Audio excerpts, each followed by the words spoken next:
بسم الله الرحمن الرحیم. نن زمونږ د علم الصرف 14 نمبر درس دی. ان شاء الله نن به موږ ضمیرونه زده کوو. ضمیر څه ته وایي جی؟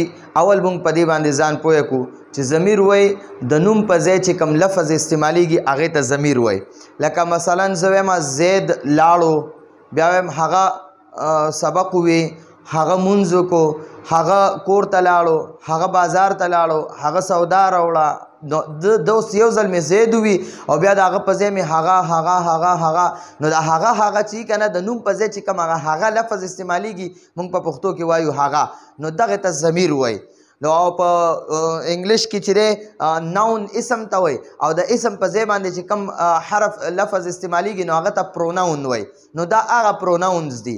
یا په اردو کې چې کوم مونږ یو اسم استعمالو بیا د اسم په ځای باندې ضمیر استعمالو. لکه مثلا زه وایم زید گیا، اس نے نماز پڑھی، وہ گھر گیا، وہ واپس آیا، اس نے بازار سے سودا لایا. تو وہ او اس نے دا ضمایر دي. او دغه شان انګلیش کې لکه ناون چې دی زاهد هیلپډ، زاهد مدد وکړو. اوس بیا زه وایم د دې زاهد په ځای باندې زه اوس هی استعمالوم، هی وینټ یا هی گوز، داسې زه استعمالوم. هی اوس دغه زاهد په ځای باندې هی استعمالوم. نو دغې ته ضمایر وایي. دغه په انګلیش کې دي، داسې مې درته اردو کې مثالونه درکړه، پښتو کې مې درله مثالونه درکړه. نو اوس په اول موږ دا ضمایر زده کوو ځکه چې د ګردانونو نه مخکې ضمایر ډېر لازمي دی. د علم الصرف د ګردانونو نه مخکې اول ضمایر زده کول ډېر لپاره لازمي دي چې په هره صیغه کې یو نه یو ضمیر ضرور وي. نو هغه ضمیر معنی به اول کې او بیا به د هغه صیغې معنی کې هغه ضمیر پکې فاعل وي، کام کرنے والا یعنی کار کوونکي پکې هغه ضمایر وي. نو موږ چې ضمایر نه زده کړي نو موږ به د صیغې معنی سمه نه شو زده کولی. دې دپاره لازمي دي چې موږ اول دا ضمایر زده کړو.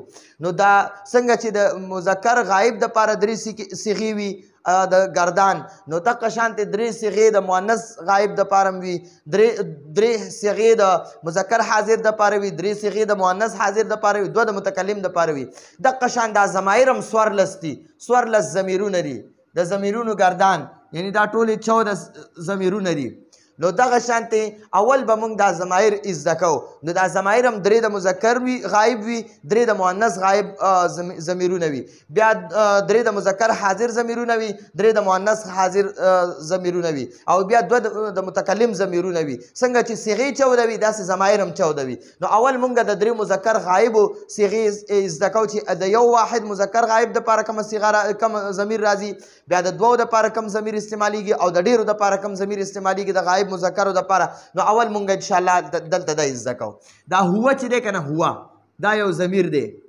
هو د هو معنی ده هغه یو مذکر غایب، دا د هو معنی شوه. هو هغه یو مذکر غایب موجود مونږ سره دلته کې نه دی، یا که موجود هم وي نو په خپل کار کې مصروفه دی، مونږ ته توجه نه وي نو هغه مونږ غایب ګڼو. هو معنی هغه یو مذکر غایب، هو هغه یو مذکر غایب، هو هغه یو مذکر غایب. اوس د دوو مذکر غایبو دپاره څه راځي؟ د هغې دپاره هما راځي. هما معنی ده هغه دوه مذکر غایب، هما هغه دوه مذکر غایب، هما هغه دوه مذکر غایب، هما هغه دوه مذکر غایب. او اوس د ډېرو مذکر غایبو دپاره نو هغې دپاره هم راځي. هم هغه ټول مذکر غایب، هغه ټول مذکر غایب. نو دا موږ سره اول درې د مذکر غایب صیغې برابر شوې، دا ګردان ضمیرونه برابر شو. هو هغه یو مذکر غایب، هما هغه دوه مذکر غایب، هم هغه ټول مذکر غایب. داسې په اشارو باندې به زده کوو چې کوم مذکر غایب وي هغې دپاره به ښي لاس داسې اشاره کوو، او چې کوم د مؤنث غایب وي هغې دپاره به ګس لاس داسې اشاره کوو، او چې کوم د حاضر مذکر وي هغې دپاره به داسې اشاره کوو، د حاضر مؤنث وي هغې دپاره به داسې اشاره کوو، او د متکلم دپاره به ځان طرف ته اشاره کوو. نو ګورئ جي هو هغه یو مذکر غایب، هما هغه دوه مذکر غایب، هم هغه ټول مذکر غایب. هو هغه یو مذکر غایب، هما هغه دوه مذکر غایب، هم هغه ټول مذکر غایب. هو هغه یو مذکر غایب، هما هغه دوه مذکر غایب، هم هغه ټول مذکر غایب. دا خو د مذکر غایب شو. اوس د مؤنث غایب زده کوو جي. نو د مؤنث غایب دپاره هي راځي، واحد مؤنث غائب د پر هيا هغه یو مؤنث غائب هغه یو مؤنث غائبه هغه د پر هيا راځي هيا هغه یو مؤنث غائب هيا هغه یو مؤنث غائبه هيا هغه یو مؤنث غائبه هيا هغه یو مؤنث غائبه اوس د دوو د پر راځي هغه د پرم لکه د مذکر په شانته هما راځي هما د مذکر د پرم راځي دوه مذکر د پر د دوه مؤنث د پرم راځي هما معنی د هغه دوه مؤنث غائبه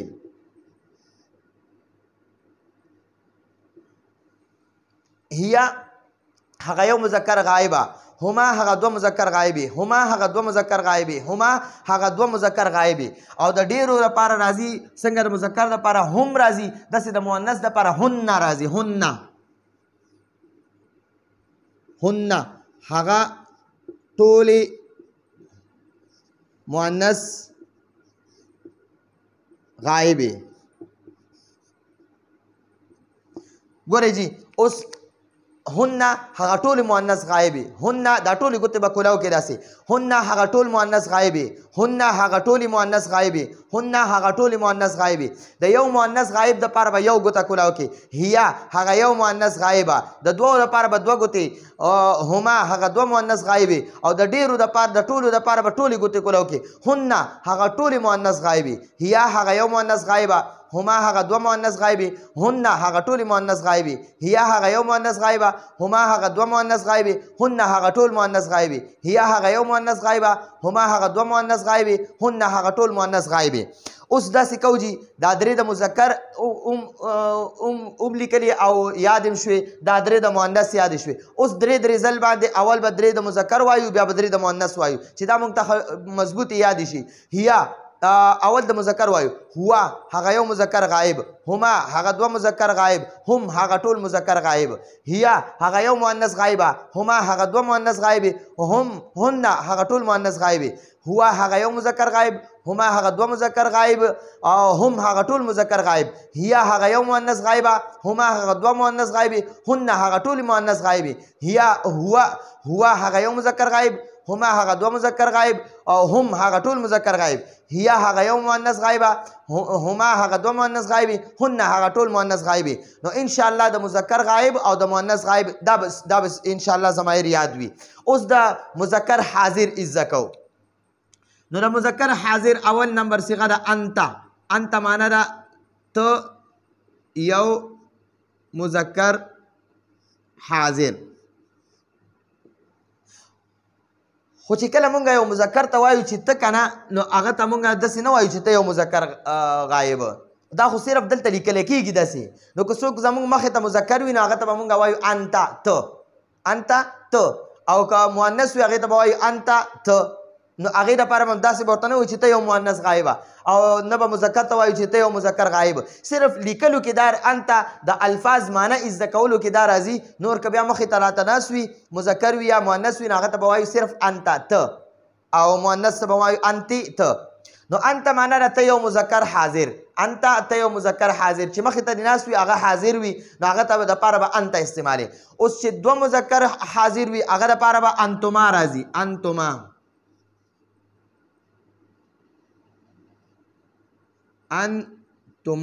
انتما معنی ده تاسو دوا مذکر حاضر تاسو دوا مذکر حاضر انت ته یو مذکر حاضر انتما تاسو دوا مذکر حاضر انت ته یو مذکر حاضر انتما تاسو دوا مذکر حاضر انت ته یو مذکر حاضر انتما تاسو دوا مذکر حاضر اوس د ډیرو مذکر حاضرو دپاره انتم راځي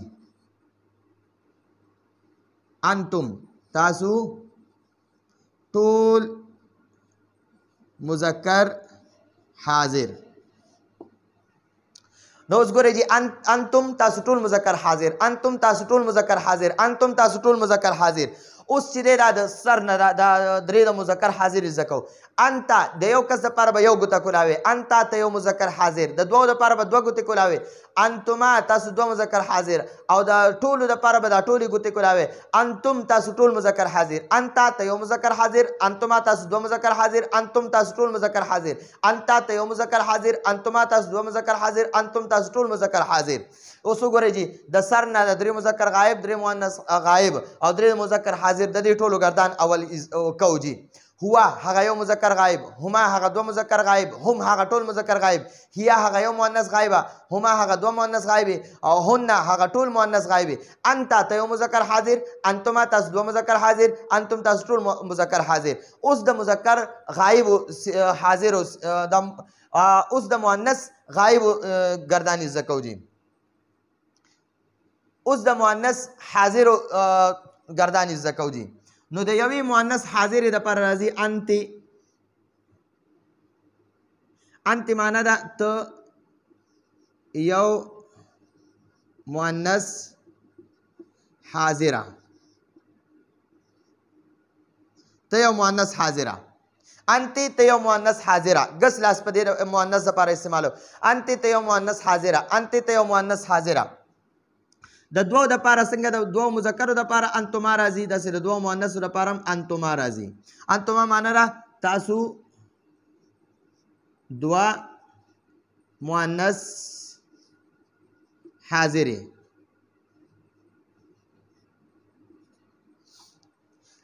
انتی ته یو مؤنث حاضره، انتما تاسو دوه مؤنث حاضرې. انتی ته یو مؤنث حاضره، انتما تاسو دوه مؤنث حاضرې. انتی ته یو مؤنث حاضره، انتما تاسو دوه مؤنث حاضرې. او د ډیرو مؤنث حاضرو دپاره راځي انتن. انتن انتن معنا ده تاسو ټولې مؤنث حاضرې. اوس دا زده کوو جی. انتی ته یو مؤنث حاضره، انتما تاسو دوه مؤنث حاضرې، انتن تاسو ټول مؤنث حاضرې، انتن تاسو ټول مؤنث حاضرې، انتن تاسو ټول مؤنث حاضرې. انتی ته یو مؤنث حاضره، انتما تاسو دوه مؤنث حاضرې، انتن تاسو ټول مؤنث حاضرې. انتی ته یو مؤنث حاضره، انتما تاسو دوه مؤنث حاضرې، انتن تاسو ټول مؤنث حاضرې. اوس بیا د سر نه یو ځل وایو. درې د مذکر غایب، درې مؤنث غایب، درې د مذکر حاضر، درې د مؤنث حاضر. دا دولس ضمیرونه مو وي، دا اوس زده کوو.